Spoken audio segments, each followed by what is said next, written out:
Good evening. Good evening. I'm Mayor Colleen Marr, and I want to personally thank you for coming out tonight. And I was really glad that our messaging seems to work because you're here tonight. We always wonder when we send out e-blasts and we do our communication if anybody's reading them. You're reading them, so thank you for that. We're going to start in about 2 or 3 minutes. We're just going to give the last of the people who are registering to come in, and then this is an official meeting of the mayor and council, so we are going to be opening it up as such and go through a presentation. I think you all should have an agenda, and that is what we're going to be following tonight. And I will assure you that all your questions will be answered, and you'll have an ability to talk to us through the microphone. And if you want to talk offline afterwards, we'll be here as well. So if you give me about another minute, then we'll start. Welcome to what is a special meeting of the mayor and council, which is a town hall meeting on the 2019 property tax revaluation program. Tonight is Tuesday, April 2nd, 2019. As this is a quorum of the mayor and council, we will start the meeting with the Open Public Meetings Act. I hereby announce and request that such be included in the minutes of this meeting, that notice of this meeting, the time, date, and place, has been promptly posted at the bulletin board at Borough Hall, mailed to the Times, the Star Ledger, the Courier News, the Alternative Press, filed with the Borough Clerk, and mailed to any person requesting the same in accordance of the Open Public Meetings Act. We will now take a roll call by our Borough Administrator, Mrs. McGovern. Jeffrey Banks. Here. Anthony Carter. Tom Krantz. Here. Erin McElroy Walker. Catherine Mitchell. Here. Tricia Walsh. Here. Mayor Marr. Present. Also, we have our Chief Financial Officer, Fred Tompkins. We have our Borough Attorney, Russell Ugel. We have our Tax Assessor, Michael Roth. And then we have Neil Rubenstein, who is representing Realty Appraisal Company, who will be actually doing the revaluation and who will be giving most of the presentation tonight. So tonight's meeting, we are here to discuss the fact that Fanwood, along with several other municipalities in Union County, has been ordered by the Union County Board of Taxation to initiate. We are part of a county-wide revaluation, as they have not been done in close to 30 years. The objective of a property tax revaluation is to assess properties at their current market value. Right now, Fanwood properties are assessed at less than 20% of their current market. The aim of the reval process is to ensure that the property taxes are distributed fairly among all. This is not an opportunity for the borough to increase the amount of property taxes that we collect from you. And we say, why now? As I mentioned, around 2017, Governor Chris Christie ordered the County of Union Board of Taxation to initiate a county-wide reval. And it has already started in several of the municipalities across Union County. Roselle Park has recently gone through the process. Westfield is currently going through the process. And Garwood, I think, is around the same pace where we are. So, but all 21 municipalities will start the process. And so what is the process once you get ordered by the Union County Board of Taxations? We have to make sure that all the tax maps are up to date. And that was a process that we did in 2018, where we hired Pannoni Associates to update our tax maps and submit the revisions to the state of New Jersey for approval. That process took probably 6 to 9 months, and we have finally gotten the state approval of the maps. But while the mapping process was undergoing the process here in Fanwood and then in Trenton, the Borough Council issued a request for qualifications in order to solicit qualified firms to actually perform the revaluation. Realty Appraisal Company was awarded the contract in 2018 based upon their experience and their qualification. So I'd like to call forward our CFO, Fred Tompkins, because before we get into the nuances of the evaluation, I thought it would be a good opportunity just to talk to you about how your taxes are calculated. And we have some seats here in the front for anybody that's standing. There's at least 6 to 8 seats right here. They never want to sit in the front. It's like church. My church, school. Church is okay to sit. Okay, I thought the mayor asked me to just talk a few minutes about how the tax rate and taxes are levied, so it's not quite so mysterious. You're going to have to hold the microphone up. Okay, is it better? Okay, sorry about that. The tax rate is calculated by taking the total assessed valuation of all the properties and dividing it into the amount of money that we need to raise from the budget. It comes up with a rate, and that rate is then applied to your individual assessments, and that becomes the taxes that you would pay individually. That's what's billed out to you as an individual. The revaluation process changes doesn't change the formula, it changes the number of the assessed value, which causes the tax rate to decline. So what should happen is, if, as the mayor already said, the tax assessments now are at 20% of true value. If they go to 100% of true value, which is what's supposed to happen, the rate that you taxed at should go down, should only be 1/5 of that. So the rate will change. It'll multiply by a higher assessment, but the amount of taxes you would pay as individuals is going to come out to be the same number. It doesn't have anything to do with the amount of money that we need to raise. The amount of money we raise doesn't change because of the revaluation. It's only the distribution of who pays how much. And the revaluation is done to correct what may be disparities between somebody may be assessed at a higher rate, a higher amount than what it's valued at, and it would go down, and someone else may be assessed in a rate that's too low, and it would rise. But the purpose, and this is where I think a lot of people misunderstand this whole process, the purpose is not to raise more taxes. That's not what this is about. This is about how the taxes are distributed among the taxpayers. The taxes that we collect are the taxes not only for the municipality, but for the county and the schools as well. So we collect the taxes for all three of the entities, the municipality, the county, and the schools. And as you can probably imagine, the school tax levy is where the bulk of the money goes. 60% of the tax dollars that we collect go to the school board, not to the county or the municipality. The county gets about 20% of that, and the municipality gets about 20%. So even though we're the ones standing up here doing this process, we only really keep about 20% of what we collect, 20 cents on every dollar. The bulk of the money goes to the school board. We've tried very diligently, I think, in the last few years that I've been here, to keep our share of that number from rising.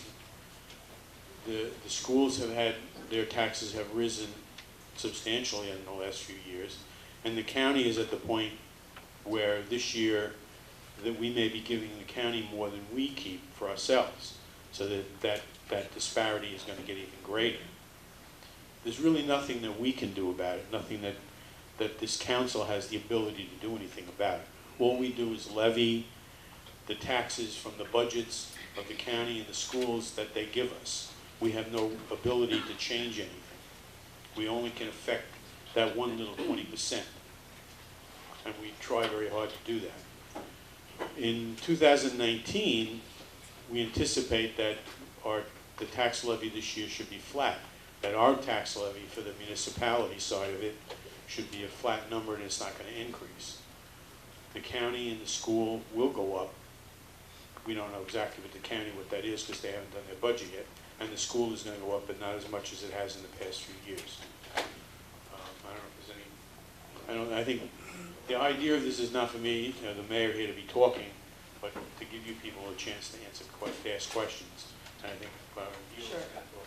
Sure, so now I want to introduce Neil Rubenstein from Realty Appraisals Company, who is probably going to speak to you for about 10 to 15 minutes, and then we're going to open it up for Q&A. Thank you. Good evening. As introduced, my name is Neil Rubenstein. My company will be performing the revaluation here in Fanwood. It's a very short presentation. Typically, questions and answers is a much lengthier part of the process. I've been doing this a long time. This is a great turnout for the size of the town. I thank you all for coming. The word revaluation does strike fear in a lot of people initially. Hopefully, at the end of tonight, many of you will not have those fears anymore. So I'd like to tell you a little bit about our company, a lot about the process, and then we'll open it up to questions and answers after. Our firm is the oldest firm in the state of New Jersey. It was actually started by my grandfather. We did our first revaluation. I was not involved in 1951, and we've done 450 revaluations solely in the state of New Jersey since that time. My father, my uncle, two cousins, my brother, and myself have been in the firm for over 30 years. And it is a very challenging industry. Dealing with people's property taxation is very delicate. Ultimately, our goal is to appraise all of your properties and every property in Fanwood at what's known as market value. That will start with the inspection process. That is the lengthiest process of the revaluation. We're anticipating starting around May 1st, the interior inspections.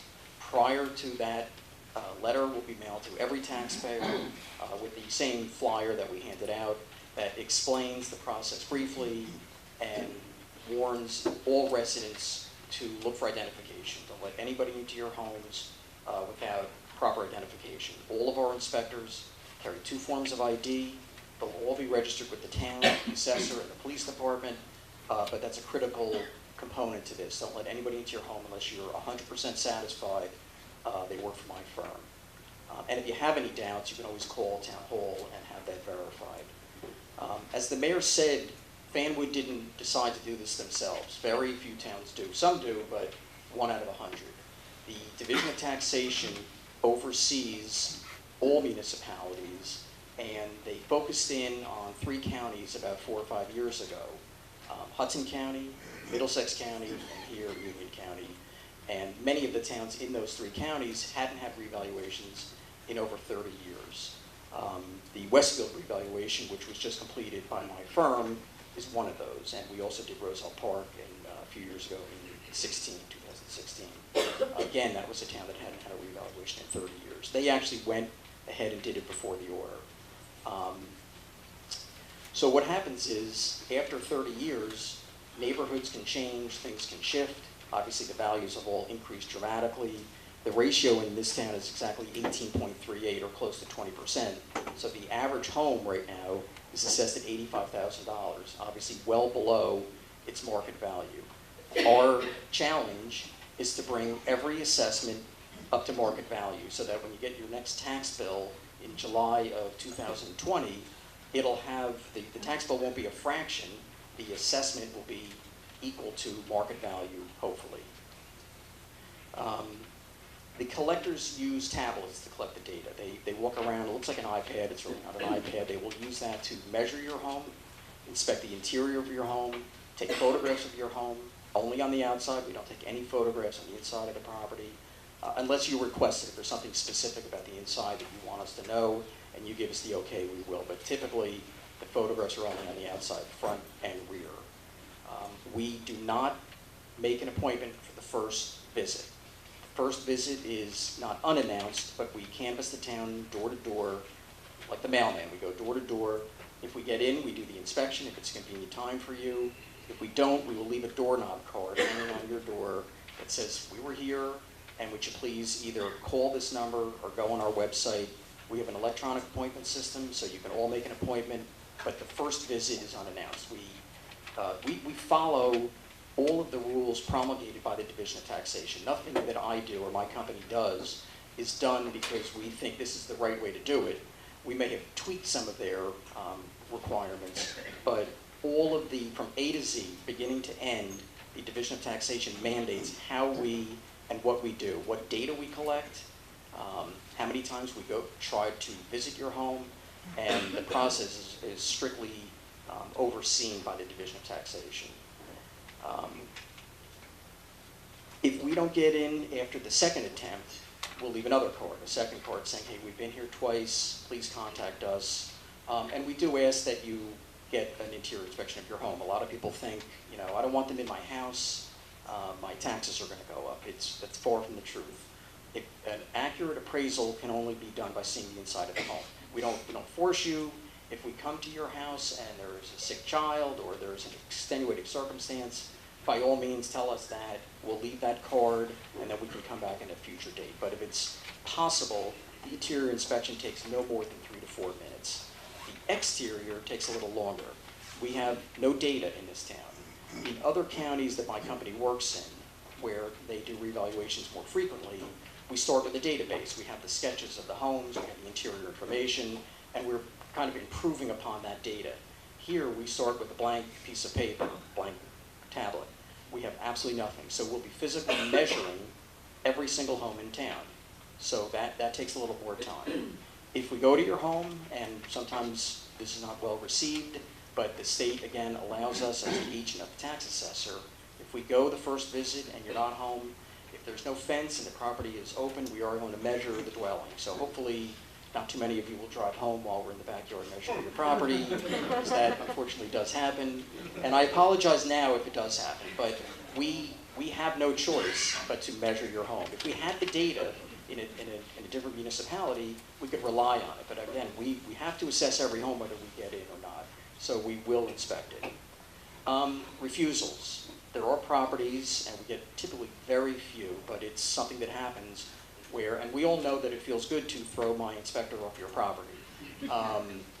It happens we get about 2% in our overall average, so it's not many. And it basically, all it does is, it does feel good. We know it, get off my property. It doesn't mean you're not going to have to pay your taxes. It just delays an accurate assessment, because if we're refused entry, we have to guess. We can't go in your home. We don't guess that you have 16 bathrooms. We're not that punitive, but we do have to guess. So typically, it's going to be on the higher side. It's not going to be an accurate appraisal. And fast forwarding to when we finish the appraisal process, one of the things I'll talk about is the informal hearings. And most of the time I've seen in the 35 years that I've done this, the people that have refused us entry during the inspection process are first online at the informal hearing process, because they talk to their neighbors and they say, what's your assessment? And that's common practice. And then they realize that they should have let us in. So if it's possible, when the inspector is there, you'll get an accurate assessment, and it'll be better for everyone. As Fred also said, the revaluation is 100% revenue neutral. There's absolutely no more taxes collected. If someone somewhere goes up $1, someone goes down $1, all we're doing is redistributing the pie. In Fanwood, I don't really think, based upon a couple factors, that it's going to be wild changes. As I said, I just finished Westfield, and there were wild changes there. The town is very diverse. The range of value in Westfield could go from a $500,000 home to a $5 million home. Here in Fanwood, it's much more succinct, and the class 4s, the non-residential properties in this town, commercials, retail, equate to about 7% of the total taxable gradables in the town. So it's a very small percentage, and that also works to your favor. So I'm sure some of you may have read some articles about Westfield. Don't believe any of them. No, Westfield went fine. It was a challenging revaluation because of the diversification of the town. But I believe here preliminarily that we're going to see a pretty stable change. There'll be no shift between the classes, between homes and businesses, because the businesses don't make up a big enough percentage of the town to disrupt that part. And the fact that the residentials are not identical, but much more uniform, that tends to lead towards an even change across the board. Obviously, that's me just basing that on the listings that I've looked at, the current sales that the assessor, Michael Ross, has supplied. When we're done with the revaluation, we will have appraised every property in town and we'll know exactly what's going to happen. So once we finish the inspections, oh, another thing, I'm sorry, the inspector is not appraising your home.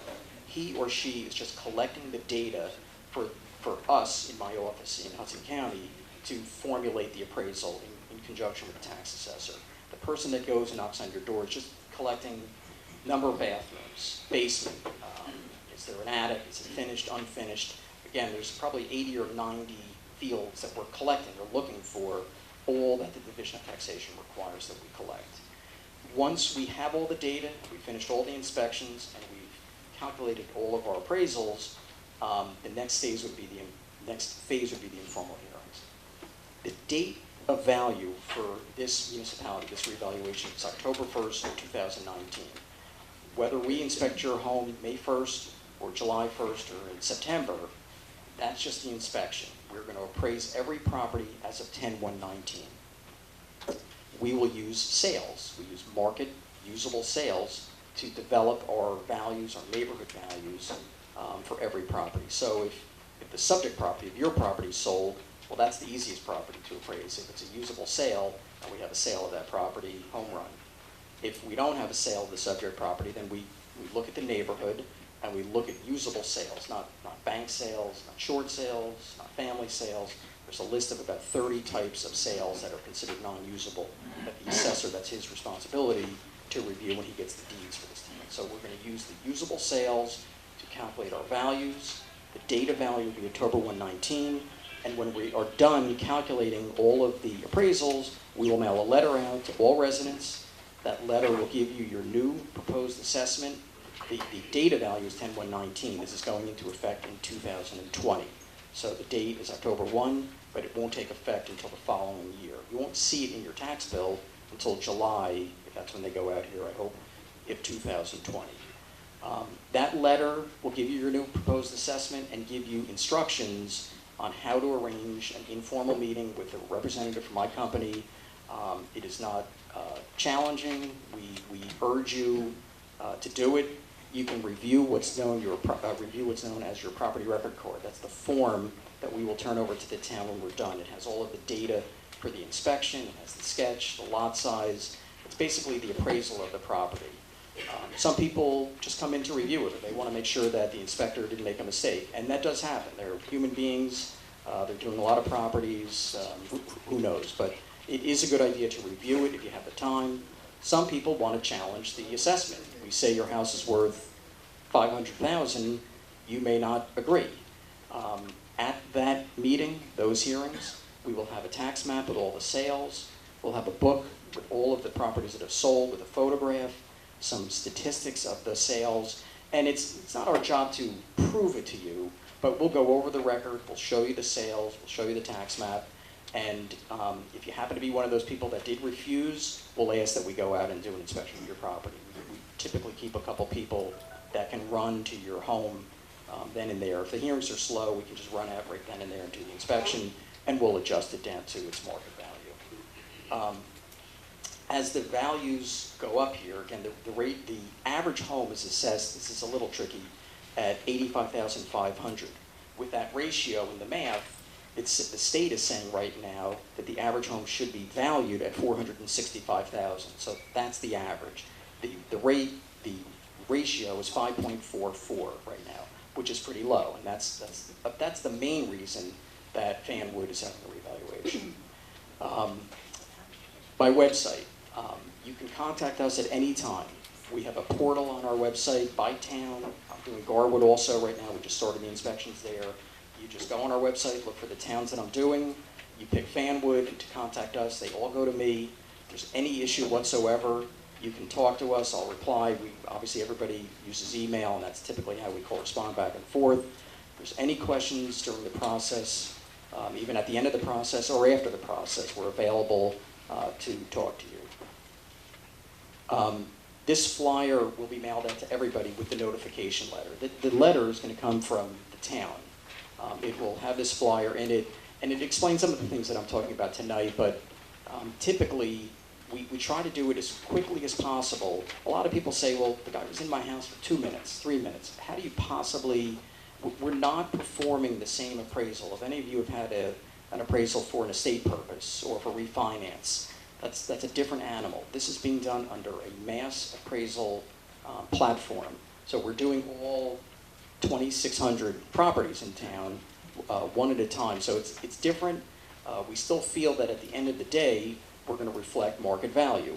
And you'll have the right to review it, accept it, challenge it, talk to us. And anybody that does come in to talk to us after they get their letter, we'll send you a second letter. If we review it, sometimes people bring something to that meeting that we were unaware of, a survey that has an easement on their property or something that we did not know. And we don't collect any more money from the municipality by having the assessments higher than their market value. Our goal is 100% market value. There's no ratio anymore when we finish. But circling back, anybody that comes in and talks to us, we'll send a second letter out with the result of that review. We review them. Some we change, some we don't. The goal is to redistribute all assessments at fair market value, so we don't want to disrupt that. And with that, I probably missed a few things. I think we can open it up to questions and answers, and I think you want to explain the process. Okay, so this is where we're going to let you just feel free to come up. We have a microphone here in the middle of the room, so if you could just state your name and address, because it is an official meeting for us, and then you can feel free to direct your question to myself or to Neil here. So this is an opportunity for anyone here in the office, in the audience, to please come forward with any questions, comments. Didn't understand anything? While they're deciding that, can I ask a question? Yes, you may, Councilman Krantz. Yes, we can come forward too. Well, he asked. Yes. Neil, can you explain the difference between the assessment you're doing and the assessment a bank would do for somebody who's refinancing? You said they're two different items. What's the difference? So when a bank does a refi appraisal, they're using a specific form that the banks control the appraisers that work for them strictly, and they require a specific form to be used for those appraisals. We are not using any form. That form for the bank will have a place for 3 comparable sales, possibly 2 or 3 more listings. We look at all sales by neighborhood. Now in Fanwood, I think Mike had told me if you get 50 or 60 sales, maybe 100, that's a lot. So there's not thousands of market data sales that we're going to be able to utilize, because all the non-usables we don't consider them. They're not arm's length transactions. Our record that we turn over, the property record card, is basically the appraisal, and that's where the data will be collected. But a lot of people will come in and say, I want to know the 3 sales you used for my property. We don't do it that way. There are sales that we use, but in any given neighborhood, there could be 6, 7, 9 sales, or 2. There could be less than the average. But it's not a specific form that we fill out as a bank appraisal. And the price is a big factor. A bank appraisal is probably about 3 or 4 times the fee that we charge per line item. So if you want to just come up to the microphone, just state your name and Get address. right up to the mic so everybody. Good evening. My name is Christian Butler. I live at 244 Belvedere Avenue. And my question is, does your company handle the inspection or appraisal process any differently if your house is currently under construction? A new home or an addition and renovation? Addition/renovation. So it's the same process, but again, the data value is October 1/19. So if we come out to your home and you're building an addition and it's 70% done in June, we're going to assume that by October 1 it will be done. We may ask the property owner, the homeowner, what's the status. Smaller items, we're going to assume we're done. People are building decks, pools. If we inspected your home September 1 and you were halfway through an addition, well, then we're not going to pick it up. There's no way that addition would be done by October 1. Then it would be up to the assessor to pick it up the following year, because if it's not done by October 1, it's has that property exists on October 1 is the date of value. So if it's done or close to done, we're gonna assess it. If there's no chance it's done, we're definitely not gonna assess it. Then there would be an added assessment like we normally do. Excuse me, please use the mic, sir. Thank you for the answer.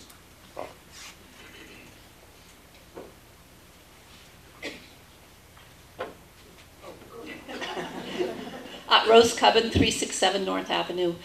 So how much is this going to cost the borough, and from what budget will that be paid? I can answer that. Not the second part. The revaluation, our firm is getting $157,000. And I'll remind you that it's been 32 years since the last one. If you divide it out, it should be higher. Just asking, just asking. And how do we pay And that? Fred, It's paid over a period of 5 years. We paid 1/5 of that, or not to him, but we levied the taxes. Okay, thank you. Mark Edelman, 8 Montrose Avenue. Through the years, again and again, I've read that the average assessment is about $85,000. But through the years, there have been all these tear downs and remodels and expansions of houses.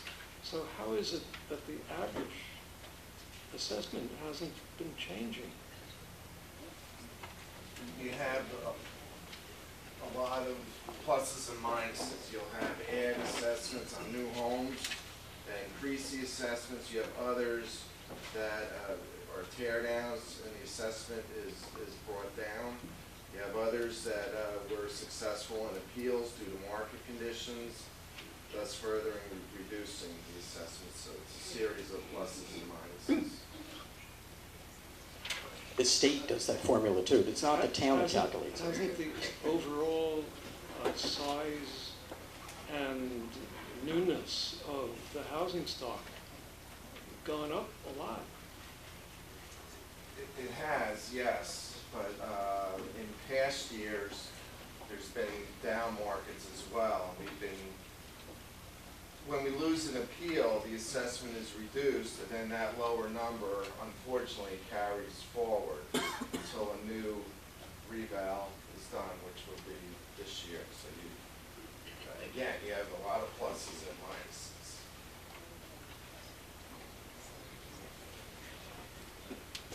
Hi, my name is Tim Kelly, 9 Byron Lane. We just closed on our house February 15th, so it's a fairly current assessment. But we also did the tax appeal, and we filed it last week, so because it was due yesterday. So we're kind of in like this weird limbo, and I'm kind of Good question. curious. So that won't affect the revaluation whatsoever. So you're appealing your current assessment. Right. Yes. What we will use, if your sale was a usable sale, I'm not sure whether it was or wasn't, if it was, you will be one of the sales that we use to establish our values for possibly your area. We're going to look at your sale and any other sale that existed. We go back about 12 months to 18 months. In a stable market, you can go back 2 years or 3 years. We look back further if we have to, if we have a lack of data, but if we have enough recent data, because again, the data value is 10/1/19, so we don't want to look at sales in 2017. That Right. market is gone. So we look at recent. So February of 19 is exactly what we're going to look at. So it's the same window as the tax appeal window, then? Same window. Okay. 1 year later, Your though. appeal will be on the current or the old number. Right, okay, yeah. 1 year. And then this would come later. And that'll be out the window. And then, okay, awesome, thank you.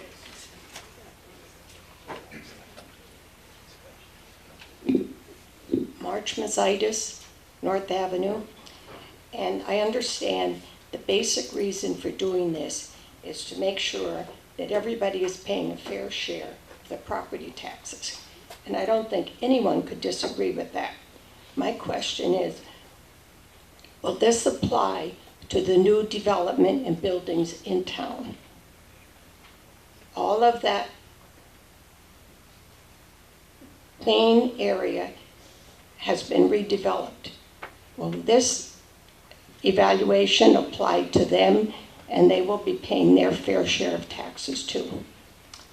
So every property wherever it sits in Fanwood, it's going to be assessed at 100% of market value. So whatever the development is, if it's completed, they're going to be assessed at 100% market value, just like everybody's home is going to be. The telling factor is what their current assessment is. A lot of what goes into the change of taxes is the relationship of your current assessment to the new assessment. So in this town, let's say use 5 times the average. If 5 was the multiplier when we're done, the total... Oh, right, the multiplier. Right. The ratables in Fanwood right now are 230 million, let's say.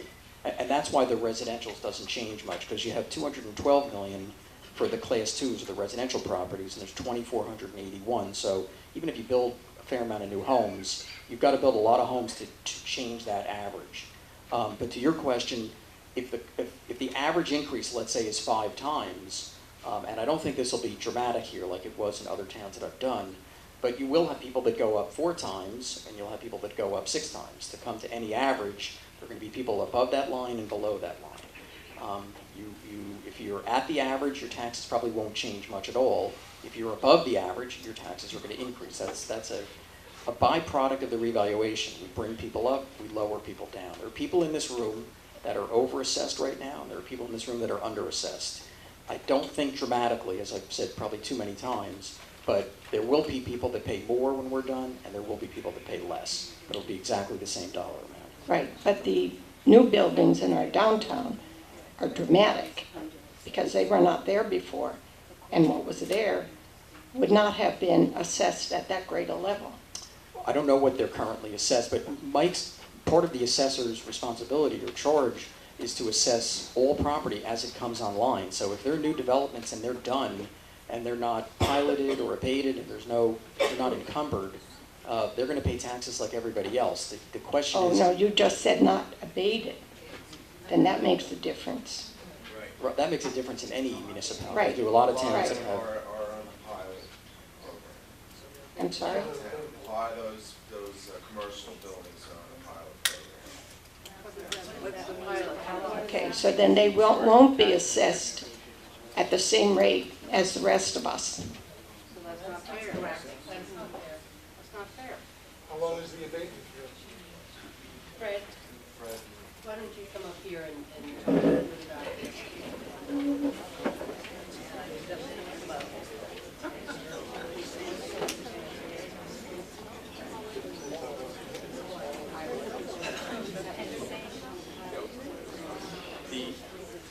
The original question, I think, was, will they be assessed? And the answer is yes, they'll be assessed the same as everybody else. The method that they pay is different, but they will be assessed at their full value. In the pilot program, they pay conventional taxes, regular tax on the value of the land. The pilot is only applied to the buildings itself, not the land, and the land is a credit. I think I was thinking about this as you were asking the questions. I think what's going to happen is the way the pilot works, the land tax is a credit against the pilot, and I think this will accelerate when they come off the pilot to an earlier date, if I'm not mistaken, because the way the pilots are set up, you compare the pilot to conventional taxes, and at some point when it reaches a certain point of the conventional taxes being more or the same, then they just go to conventional taxes. I think that'll accelerate. I don't know if that answers your question, but that's what it is. Pilot is a payment in lieu of taxes. Who made that program? All right, so if we want to talk about pilot payments, we can talk about pilot payments, but it'll be very difficult if people are just calling out from their seats. Payment in lieu of taxes was used for spurring redevelopment in the downtown. As our CFO says, the developer pays conventional taxes on the land. It is payments in lieu of taxes. They are still paying taxes. In the payment in lieu of taxes, the municipality gets to keep more. So when we talked about in the beginning, 100% of what you pay, how much do we keep here? 20%.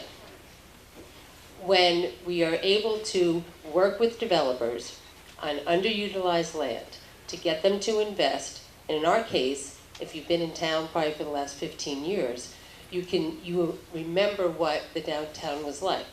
You remember the height of contamination in a lot of the properties that were in the downtown. So when we had developers come and put in millions of dollars, whether it be millions of dollars in the land acquisition or millions of dollars within the capital improvement, they did their affordable housing component, and we negotiated a payment in lieu of taxes. So in that case, they are paying taxes, but they're paying it directly to the borough. 5% goes to the county. In our situation, we know that those developments are not producing school children.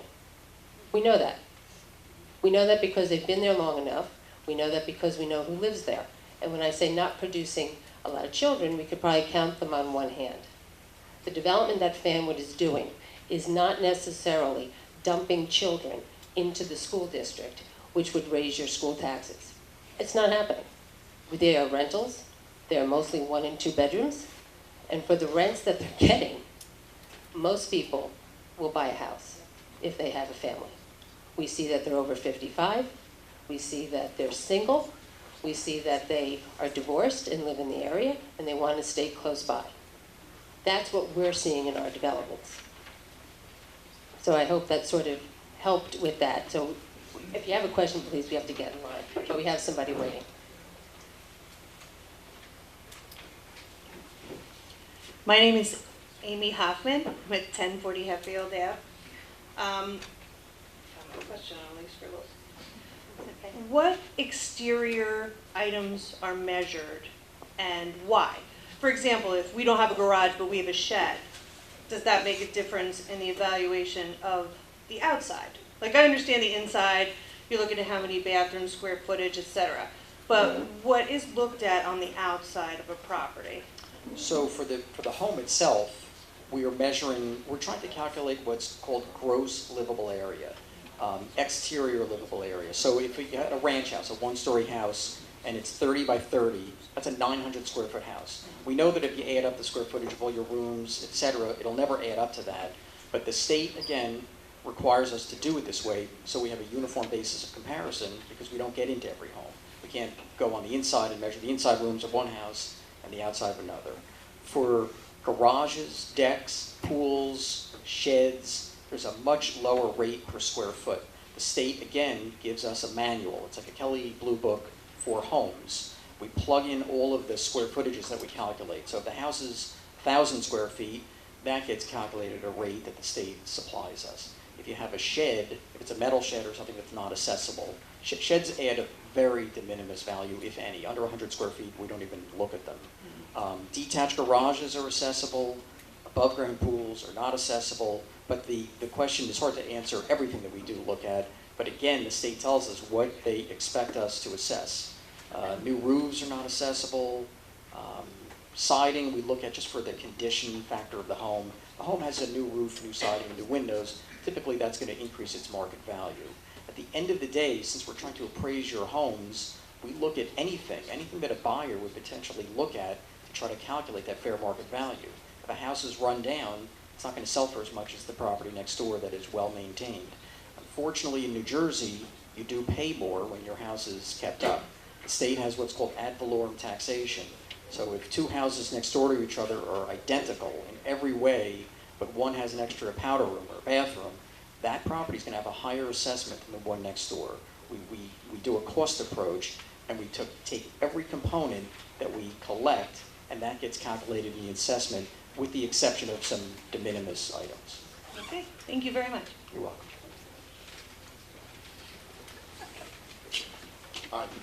Nicholas Nitty, 39 St. John's Place. For the pilot question, is there on the website or information where I can find out how many buildings are assessed for pilot, what that pilot program entitles, and how long it goes, and where that pilot money actually goes to?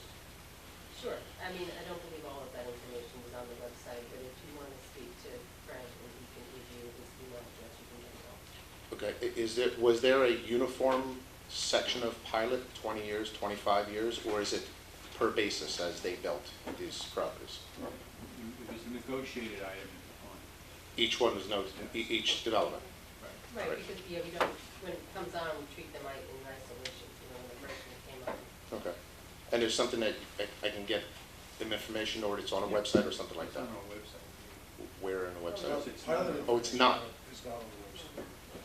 So why don't you just give Fred, or he can give you his email or cell phone, Perfect. and then. Thank you. Hi, I'm Tom Archie. I'm at 22 Watson Road in Fanwood.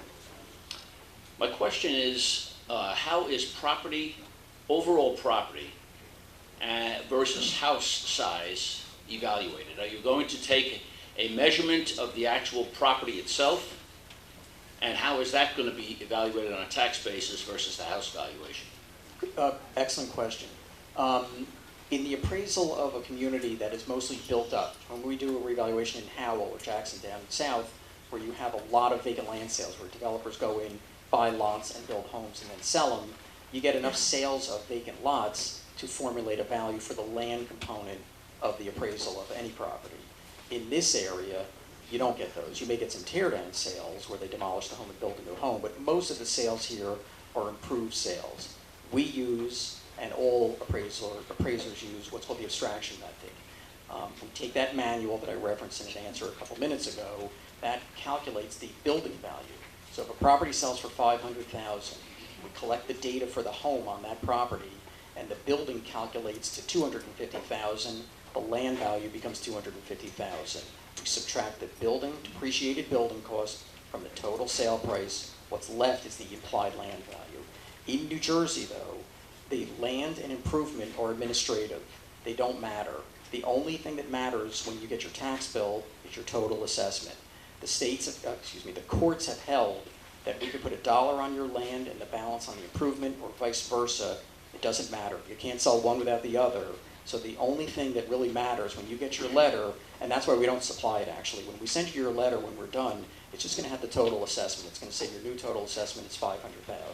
It's not going to say land this, improvement that, total that, because the land and improvement, you may be curious about them, but you can't appeal one without the other. You can only appeal the total assessment. So that's all we focus on. But to get the land value, which we have to supply, because the tax rolls have printed in them, block, lot, owner, land, building, total.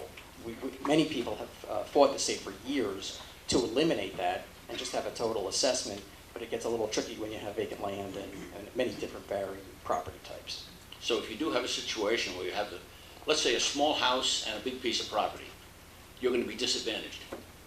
No, because the total assessment, I didn't answer one of your questions actually. We don't measure your land. We're going to use the tax map. The tax maps, as was previously described, are new. We're going to take the lot size for every property from the new tax map. So if it's 100 by 100, that's what we're going to use. We're going to inspect the property. We're going to look at it. We look at topography, location, many things, but we don't physically measure it. Your question about a small house on a big lot, we still calculate the value of the improvement, but at the end of the day, we're appraising your property, and that is a subjective... The house, in other words, when you say the property. Everything. The land and the improvement. We're going to give you an appraisal of both. So if you have 200 by 200 and your next door neighbor has 100 by 200, the land value is going to be higher on the larger property. It's worth more. It may not be direct line worth more because typically as lots get bigger, they go up in value, but they start to peak and they start to fade off. They're not, a 100 by 100 lot is not worth double a 50 by 100 lot typically. It's worth more, but not twice as much. I think you said something that there are 99 different things you're going to be looking at. Can we have a list of those 99 things? So that's on the website. You can go on the Division of Taxation. Which website are we talking? Division of Taxation. Yeah. Yeah, the form, the data collection form, which we've put into a tablet because their form is from 1970. But the form you can see, and we basically computerized it. But that's available for your review. Who do I see to get that information? I'll give after the meeting. I'll give you the web address if I can remember it. Well, we can have it on the, we can post it on the website. Sure. Can you? Yeah. Thank you, Mary. Appreciate it. Thank you. Carol Kraus, 96 Forest Road. You said there would not be a differentiation between the land and the tax assessment. Our tax bills now carry that. We have both a land assessment and a house assessment on our tax bills. So are you changing that? No, let me clarify. No, we are going to provide a land and an improvement and a sum of those, which will be the total for every property in Fanwood. What I was trying to get across is the state and the courts have held that the land and improvement value don't matter in their eyes. The only thing that matters in their eyes is the total assessment. So when an appraiser goes to appraise your home, and that could be a bank appraiser, when you have a bank appraisal done, they don't give you land improvement total. If anybody has had one done, at the bottom it'll say conclusion of value 500,000. It doesn't say land improvement total. Unfortunately, in New Jersey, it has a system that is somewhat antiquated with certain components, and I have no choice but to follow their regulations. So we will provide a land value, a building value, and a total value for every property. Okay. And then the info on the tax abatements on the properties downtown. A few of us asked how long these abatements last. When it's given in the beginning, for how many years do they last? And that hasn't been answered. So there are things that are called short-term and long-term. Short-term is 5 years, and long-term can be up to 25 years. And what have we done? A mixture. A mixture. So the homeowners are really getting killed on taxes because of the abatements on rental properties. I think that you make a leap when you say that, because like I said, you need to remember where we were. But that was not open public knowledge when it was done at all.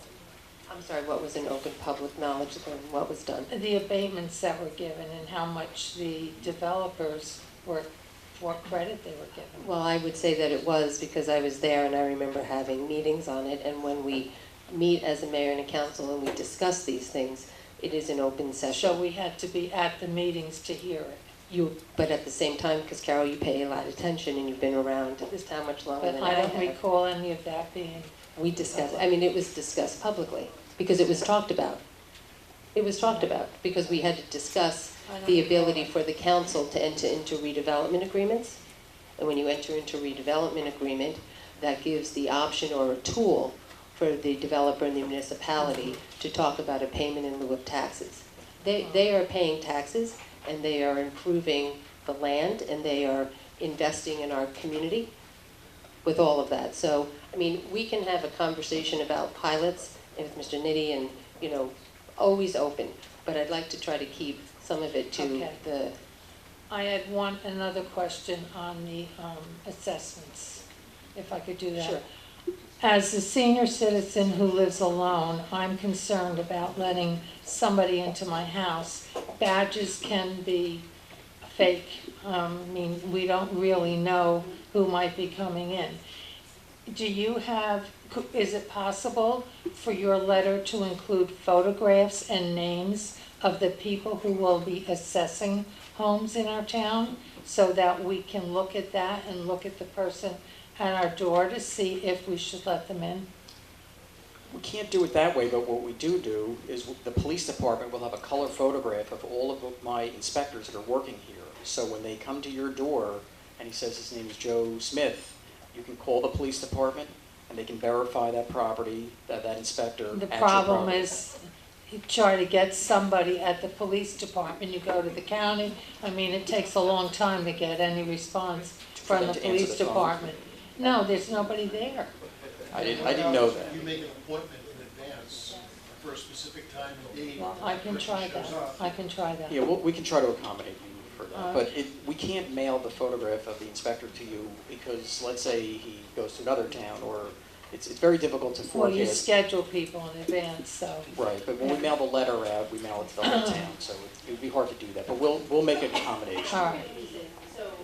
Just like anything else, because we're a small town, we can make accommodations. You know, when we rolled out recycling and there was our seniors that had issues with being able to bring their containers down to the curb what do we do? You just let us know, and you leave it there, and the guys will come up to And they do. you, and they do They do a that. good job. So that's the same thing. We're a small enough town that for our seniors or for those who live alone that may be nervous, we can set up an appointment Okay. schedule, and we can work that out. All We'll let the process play out, because we don't want anybody to open up their door and ever be nervous about letting anybody in. Thank you. Okay. I also own 2 homes. One is a rental, it's next door to my own, and I would like to stipulate that I'm there for the rental property also. So I'm going to instruct them to not let anybody in unless I'm there and they can come That's in. fine. I'm sure we're gonna get a lot of specific requests. Okay. Thank you, I Carol. thank you very much. Thank you.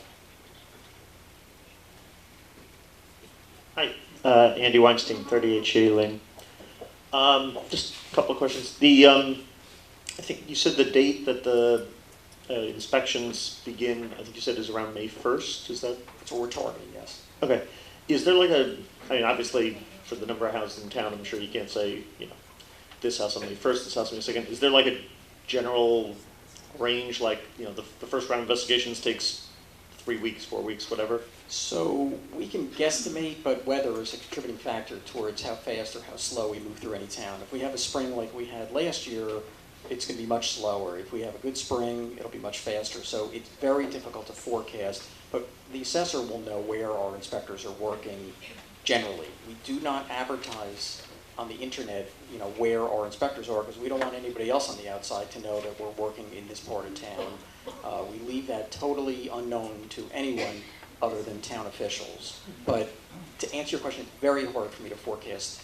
We have no data here, so we have to measure every home. That can take longer than we forecast. But if we don't get to you, if we go to your home and no one's there, we're going to give you 2 attempts to reach us after we're there. We're going to leave 2 different doorknob cards hanging there with a web address, just like Comcast. You can go on our website, you can pick it'll have the inspector number written on the card, a 2-digit number. You pick his number in the pull down or her number, and it'll say the days that he's working or she's working in this town, and you can make your own appointment. We do them on 1-hour windows, so it's a pretty small window, and it's pretty easy. Okay. 2 other things. So the last evaluation was 32 years ago. Is there any kind of expectation or not expectation, but any plan as to for the future, like in the future? I have a Is plan it going to be for the- 32 years till the next one? Is it 10 years? Like what? I guess I'm asking is what's typical? Is there a reason it was 32 years? Is it going to be 32 years till the next one? Yeah, I mean, that's a valid point. And in some counties, in New Jersey, it's funny, there are 2 counties in this state that do them annually, Somerset County and Monmouth County.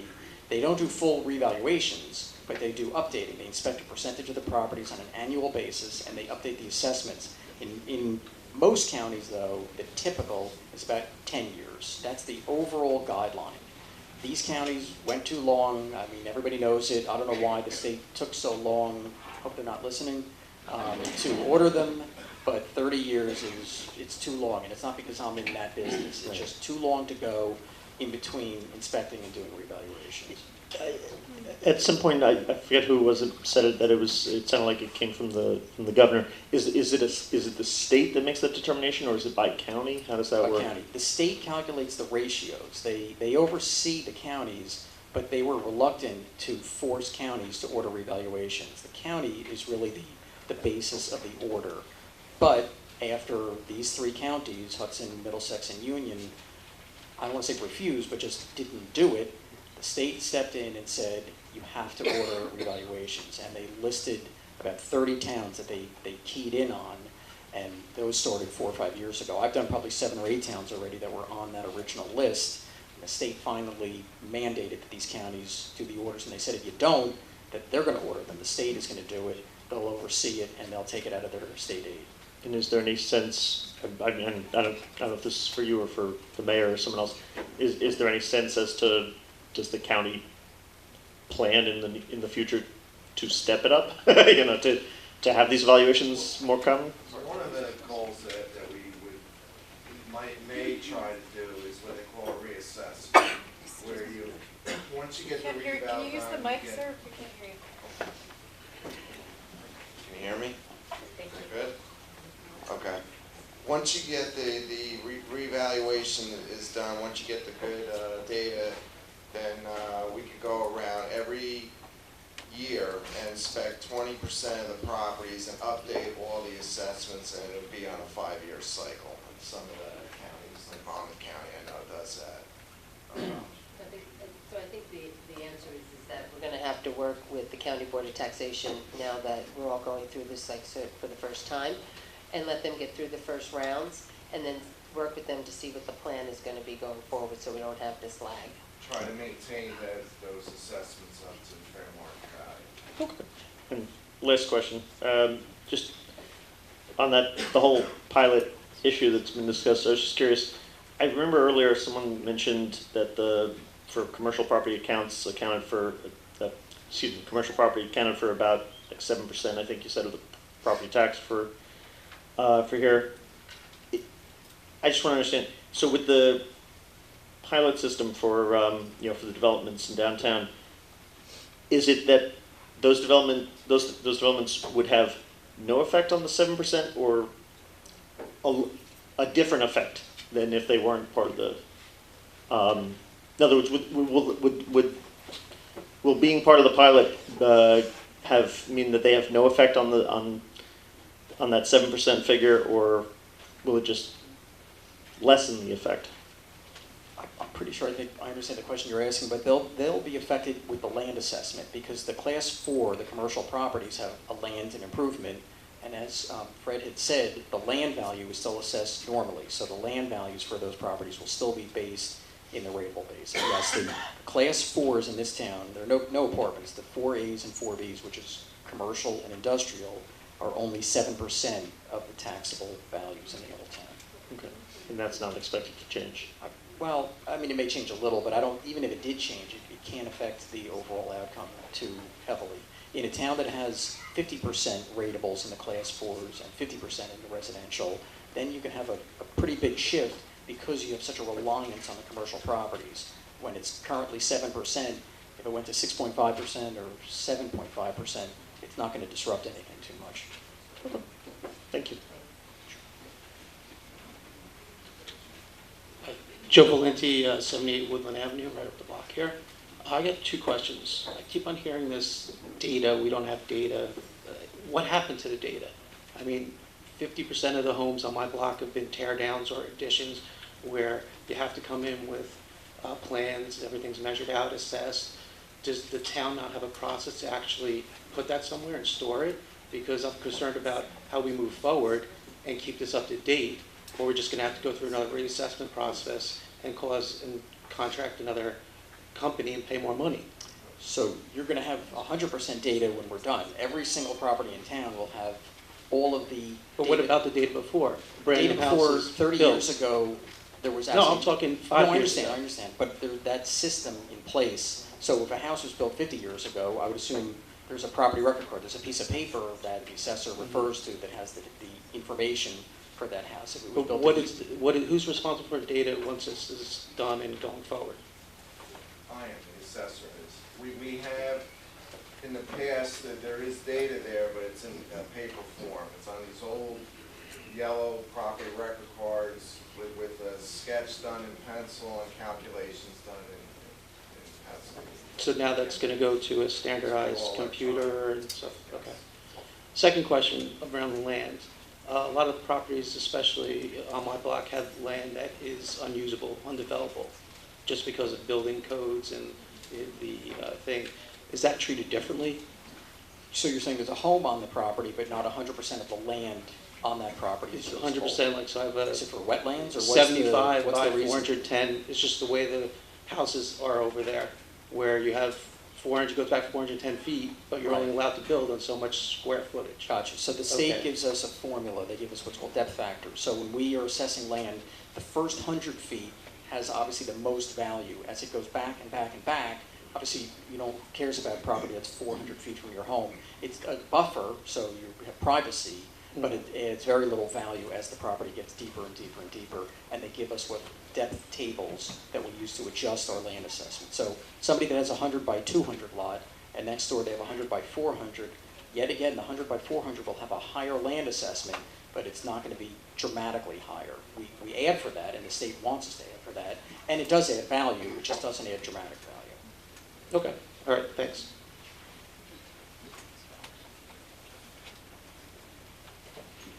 Hi, Bonnie Freitas, 446 North Ave. You've said repeatedly that this is different than a home valuation, that if you were getting an appraisal for another mortgage or something like that, and you're saying that we're measuring the size of the property and we're basing the reevaluation based on the size of the property. But you're also doing an internal inspection, and I'm just curious as to what is it that you're looking for in the internal inspection? Are you looking for renovated bathrooms, renovated kitchens? Are you looking for size of the rooms? So I'm just curious how the internal aspect works. So you answered the question, yes, we are looking at the condition of the house basically on the inside and the outside. So on the inside, we look at the overall condition as we're required to, but for valuation, obviously a home with a brand new kitchen typically is going to glean more on the real estate market or the open market than a home with an old kitchen. So we look at the kitchen, we look at the bathrooms, we look at the basement, we grade them on a level basis by age. But again, to appraise a home, renovated kitchens and bathrooms definitely translate to a higher market value. So we are definitively looking for that. So then how is that different than an appraisal for a re-mortgage or something like that? Because you said all along it's totally different, but that sounds similar. So our goal is 100% of market value. A refinance appraisal is typically below market value. They're not aiming for 100% market value. The refinance appraisal is done for a bank, and the bank wants to protect their loan on that property. So historically, refinance appraisals are typically 10% below or more market value. Our goal is 100% market value. The other difference is the form that we're using. They do a different system. Some of theirs are drive-bys. They don't even go in the home. They do a drive-by appraisal, and they try to get the data from the town. In this town right now, it'd be hard to do. A year from now, it'd be very easy to do. But they're both appraisals, and they're both appraising real estate, but the value conclusion is different for both, and the forms used for both are different. Okay, thank you. Sure. Tony Russo, Popular Place. I'm thinking about the subjective thing. If a home is 2 blocks from the train station, you go to work, and someone else is in the far corner, he has to have a car, he has to pay for parking, yet the size of his lot is the same. How does that subjective thing work? If you cross the street from a park, you might be more desirable than you happen to be behind a restaurant that's cooking all the time and has odors and so on and so forth. When we do the valuation, we do it by neighborhood. And we're hopefully, if we're doing a succinct neighborhood, the sales in that neighborhood are going to steer us into the direction of why this neighborhood is either better or worse than another neighborhood. That's why we try to divide up the town with the assistance of the assessor into specific neighborhoods. So we analyze sales. We're not going to use a sale from across town to appraise a property on the other side of town. We're going to use a sale next door or across the street. And hopefully those same conditions, either positive or negative, will be reflected in those sales in that neighborhood. Sure.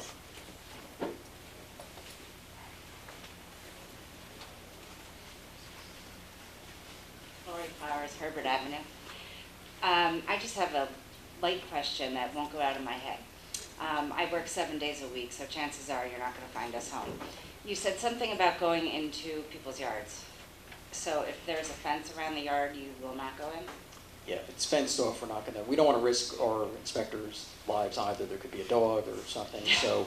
That was my concern. If it's open and we can access it, and I know that sounds invasive, but again, as an agent of the tax assessor. I mean, it's a little fence. You could get into it easily, and I don't know how, but that would I probably concern me. couldn't, but maybe. No, I mean, it's a short fence. It's not a big deal. No, But like my daughter could be home and she won't answer the door, and you think no one's home, and you go into the backyard, and you might get greeted by my 100-pound dog. That would be bad. It would. And we've also experienced and I know that I'm not, I work 7 days a week, so yeah, you we've won't also find experienced the ring doorbells when we go to the house, and immediately we get contacted. It's a light question, Why are but you at my that's the property? one that kept going through my head, Yeah. like, oh my gosh. Yes.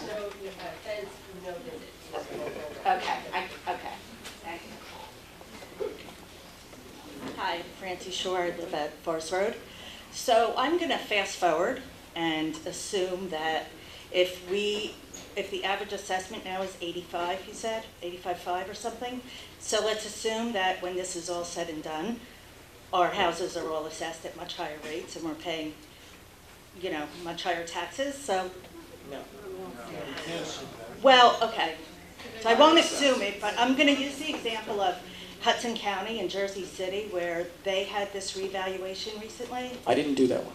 That might be the case, but at the end of the day, some of those people, their taxes were increased like 4 and 5 times. So my question is, let's pretend that we're all gonna get a tax increase. And let's just pretend it's a lot more money. After it's all said and done, is there gonna be a phase-in? Are we gonna get like, okay, today your taxes have gone up, you know, 5 times and you're now expected to pay this money? So Jersey City, from rewinding to the first thing I said, falls into the category of very unique properties, towns. That revaluation hadn't occurred in over 30 years. Actually, my company Like did a this. revaluation there in 1961, year I was born. But what happened in Jersey City was you had a section of the town called downtown, where the properties were assessed like everybody else, yet they're selling for $1 million, and you could go to many other sections of Jersey City where they had similar assessments, but the homes were only selling for $400,000. So when you take a property that's equally assessed and you increase one 10 times, and you take another property and you increase it 4 times, you're going to get wild changes in taxation. So the people, you didn't hear about the people whose taxes went down $5,000 or $6,000, but there were plenty in Jersey City that were reduced. I don't see that happening here. There will be people that get a tax increase. That happens. But there's not everybody in this room is going to get a tax increase. It's 100% revenue neutral. If your taxes go up $1, somebody else's go down $1. There's no additional tax collected. I don't see any wild changes here whatsoever. The town is much, much more uniform. You can't compare Fanwood to Jersey City. It's just, Westfield, we saw some tax increases because Westfield has a very diverse residential population. The homes vary tremendously. Neighborhoods, schools, everything. I don't think it's going to happen here. I don't know that 100%, but I know it 95%. Okay, thank you. Hello, Brian Spicciani, Stewart Place. One question I do have is, if we do get these assessments back, we're not happy with it, what's the process that we need to take to challenge it? So the first process is when we mail you that letter with your proposed assessment. That's the first phase. You come in, sit down with us, go over it. We may or may not adjust it. You may or may not be satisfied with it after that process. The second is filing a county appeal. That any resident every year has the right to file a county appeal. When we finish the revaluation here, you get an extra month. The date of appeal deadline is May 1st. The state enacted an extra month years ago to give people more time to debate, decide, to file an appeal. After the county appeal, the third and final step would be to file a tax court appeal. Those are pretty rare for residential properties, but they do happen. But if you get the letter from us and you don't think the assessment is fair, you think it's excessive, make an appointment, come in and talk to us. All right, great, thank you. It's the same principle as we have now, just the numbers will definitely change. Are there fees for these challenges or no?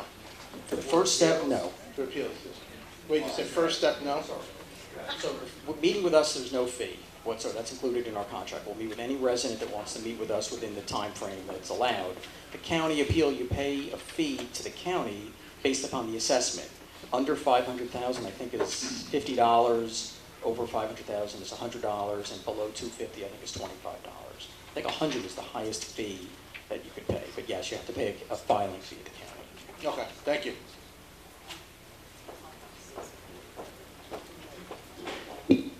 Jenny DiVirgilio from Glenwood Road. So I'm a realtor, and I have a lot of people who always ask me these questions. Do you go into the homes with the property card, so you already know that the house is 2 bedrooms, 1.5 bathrooms, that the property card says that they did a improvement of their kitchen last year?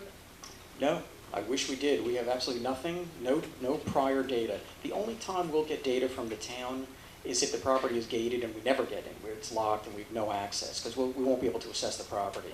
But when we go to every property in this town, we'll have this tablet, and we will have no information other than the ownership, the lot size, the block and lot, which is the identification of all property in New Jersey, and that's about it. We will collect, we're going to gather all of the data, but we'll have none to begin with. Okay, so the other part of the questions that people ask me is, oh, you know, we moved into this house and we don't know if the prior owner did a permit to update their, you know, make a half bath to a full bath or something like that. And they're always afraid because they're going to be taxed more or something's going to come up. But you have no data. No, it's. I mean, these are questions that people ask me. So It's a valid question. No, we're not the police or the zoning officer. We're just going to collect what's there. We don't look at a home and say, oh, I don't think this home should have this. That's not why we'd never get into any home if people thought we were, turning that data over. It'll be turned over to the assessor because we work for him. But we don't know what's legally permissible. Right. I'll be out of town before. Well, that's good. I could put a lot of people's lines.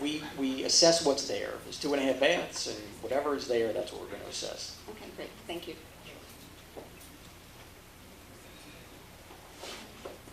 Good evening. Rich Acosta, 478 La Grande Avenue. You mentioned a few times that the assessments that come back will be mailed to the respective homeowners. Will the complete assessment data be publicly available for comparison across, say, looking up what neighbors or folks across the street? It's a good question. So initially, it won't be. When we mail out those letters, there's going to be a segment of the town. The hearings can change many things. Those are preliminary assessments. Before they're certified by the assessor, they're not official. So let's say a large segment of one neighborhood comes in and we learn about a sale or a property that just sold that closed late or we didn't get the deed. We may learn things and we may adjust many properties, many assessments. We may not, hopefully not, but they're preliminary. When we're done, every assessment will be public. Anybody can look up any assessment in town, the land, building total, any property they want. But when we mail out those letters, at that time, they're preliminary and we don't advertise them. Also, refused properties. If somebody refused us and we publicly say, and this home would have 800,000 and everybody else has 600,000, people are going to question it. And then we boil it down and realize, hey, they refused us and that's why the assessment is excessive. So until we are certified the assessments, they're not public. The second they're certified, there's a website that has every assessment on every property in the state of New Jersey. You can look up anytime you want. We always have the book on the counter. Is that before or after the time we have to come here and request a reevaluation? It's after, but let me explain something. The fairness of an assessment is not its relationship to the neighbor's assessment across the street. If we tell you your home is assessed at X, and it's whether that relates to fair market value or it doesn't. Same as the courts. If you file a county appeal and you go in and you say, well, my house is assessed at this, but my neighbor is 50,000 less, and that's wrong. The county is going to say, don't tell us about your neighbor's assessment. It's not admissible. They want to know about your property, your assessment, and comparable sales that show or prove that your assessment is excessive. So the relationship between other assessments, and that's one of the main reasons that we don't publicize it. In addition to it not being public information, it's not really what the court looks for. Thank you. Hi, I'm Mike Kelly, 63 Russell. I wanted to also know about the assessment. Will that only include the market value of the assessed property?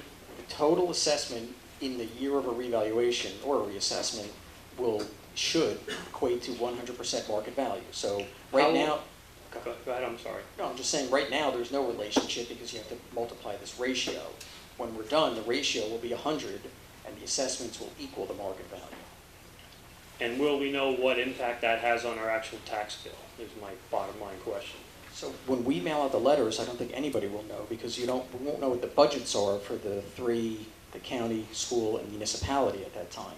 That we could propose or we could estimate, but at that time, no one would know what the taxes are. Just like right now, nobody would know what the change in your taxes are going to be because the budgets aren't struck.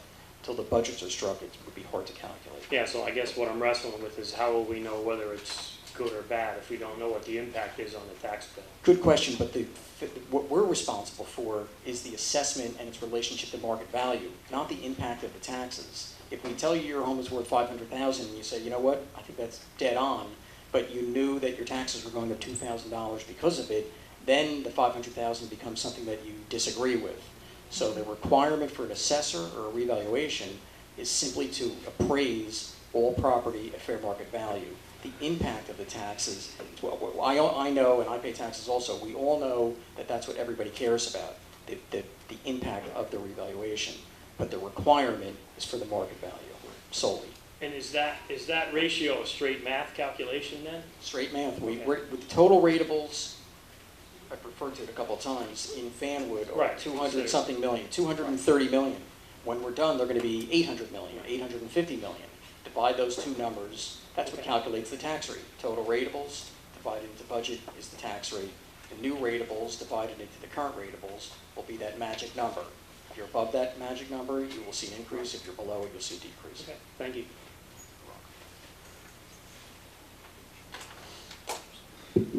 Hi, Amy Cohen, 24 McLean Place. I understand that you're going to take the land and the house into consideration, but if you have a very large piece of your property that is an easement, is that taken into consideration because that land is non-usable by the residents? Definitely. If there's an easement, as long as it's on the tax map and it's drawn there, if it's, there are many easements that don't impact value. Site easements, rear yard easements, but an easement that travels through the body of the property is definitely an impactor to value, and it'll definitely be considered. Okay, thank you. Good evening, Charles Johnston, 44 Forest Road. How far back on comparable sales are you going in using that data? Typically 12 to 18 months is about as far back as we go, prior to October 1 of 19. We can't go after October 1 of 19, even if we're not going to finish the revaluation until January of 20, but up to a brick wall of 10/1/19 and back about 18 months.